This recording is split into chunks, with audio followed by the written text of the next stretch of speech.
At this time, it's my pleasure to introduce the governor of the great state of Texas, Governor Rick Perry.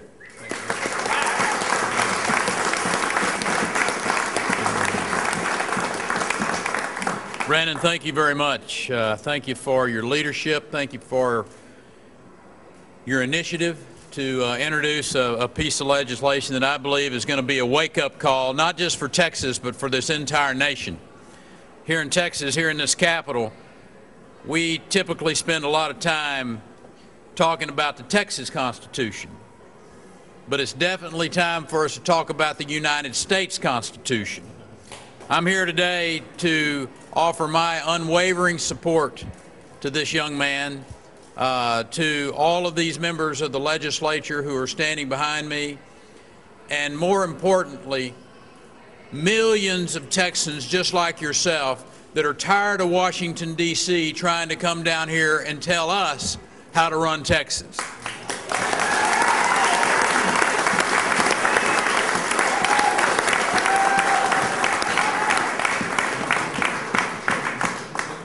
I happen to think this is a pretty bold step.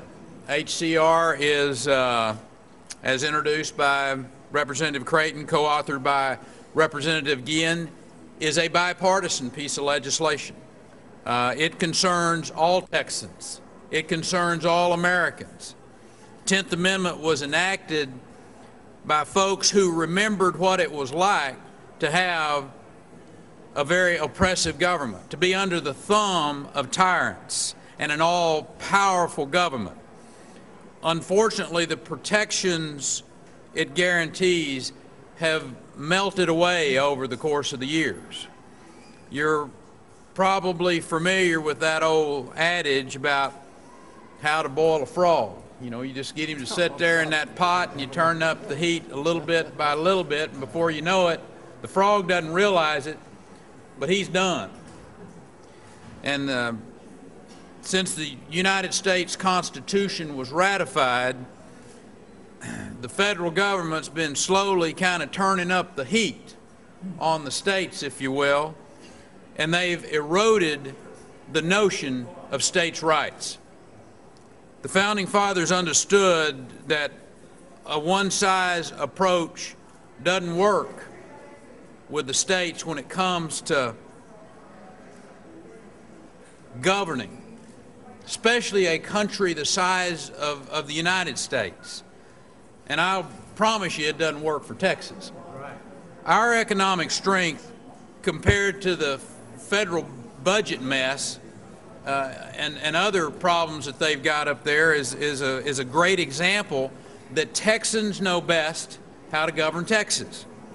We're proof that good things happen when government lowers taxes, it lowers regulations, it reduces spending, it encourages private sector growth.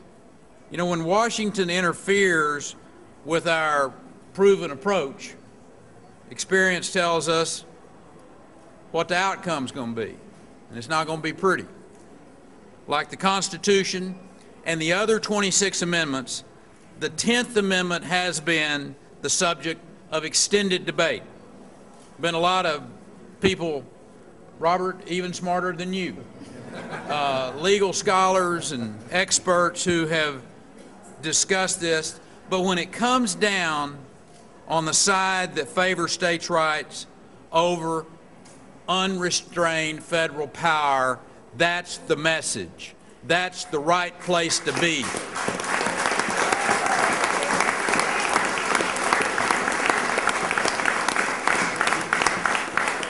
I happen to believe that the Constitution does not empower the federal government to overrule state laws without restraint.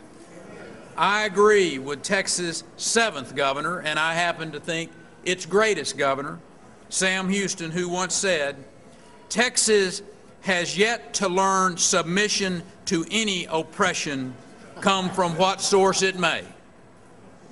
We didn't like oppression then, we don't like oppression now. I believe the federal government has become oppressive. I believe it's become oppressive in its size, its intrusion in the lives of its citizens, and its interference with the affairs of our state. Texans need to ask themselves a question. Do they side with those in Washington who are pursuing this unprecedented expansion of power, or do they believe in individual rights and responsibilities laid down in our foundational documents?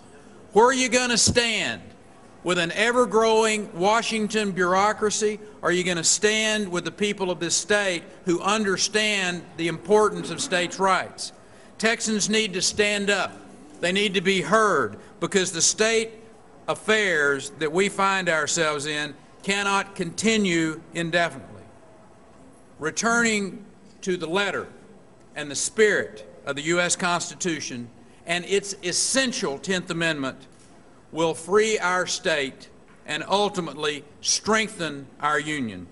Regardless of your party affiliation, that is a goal that we all can embrace, and I want to ask all of you over the course of the next weeks, next week, as you go to tea parties, to stand tall for Texas.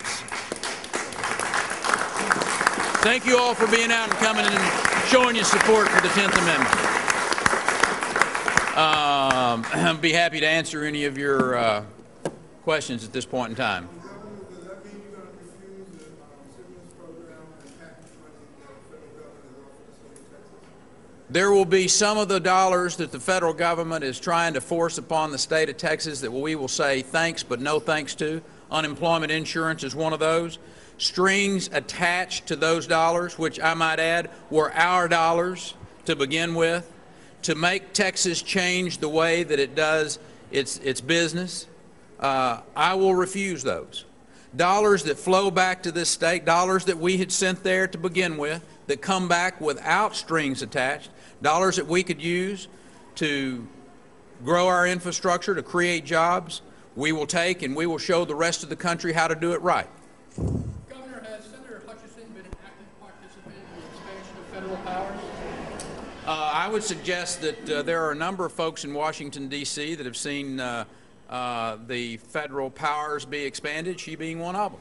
In what ways, what things has she supported? I'll get you the long and distinguished list of those shortly.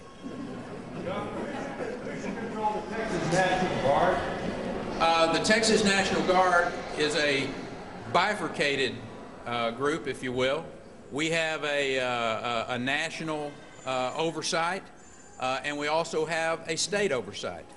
It has historically worked rather well in the state of Texas. For instance, when we have a national, or I should say a natural disaster, the governor of the state of Texas has the ability to call the Guard on duty to send them to troubled places along, whether it's our coastal region or whether it's our border, which we have done.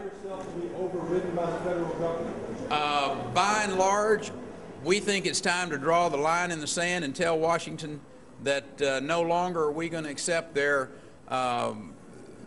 oppressive hand in the state of Texas. That's what this press conference, that's what these Texans are standing up for. Is there is a point in time where you stand up and say enough is enough, and I think Americans and Texans especially have reached that point.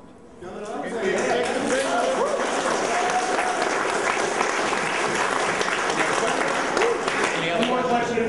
Governor, so what are your concerns about the local option transportation bill that passed this weekend today, and do you intend to veto? Well, I think the question of, let me answer the second part of that. Do I intend to veto a bill that hadn't even made its way to the House of Representatives yet is a way premature question. I don't make judgments on bills until they are on their way to my desk and can't be changed anymore. So the idea that I've made up my mind about a piece of legislation, be that one or any other, is way premature. I do have a pretty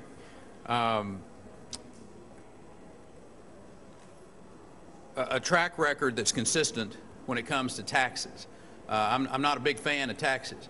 I think it's philosophically a difficult discussion to have with most Texans, that while you have a depressed economy, is the time to go put a greater burden on the the men and women of this state with a new tax. So philosophically, I've got some concerns about any piece of legislation that's creating new and expanded taxes, greater burden, if you will, on the citizens of the state, particularly the job creators of the state. So I would say that you can read between the lines pretty good on that. You know, got some concerns about it, but we're going to continue to work with the House members as it goes to the House and try to massage it and get it into a form that is either palatable or acceptable to the people of the state of Texas. Thank you all for coming out and being with us today. God bless you.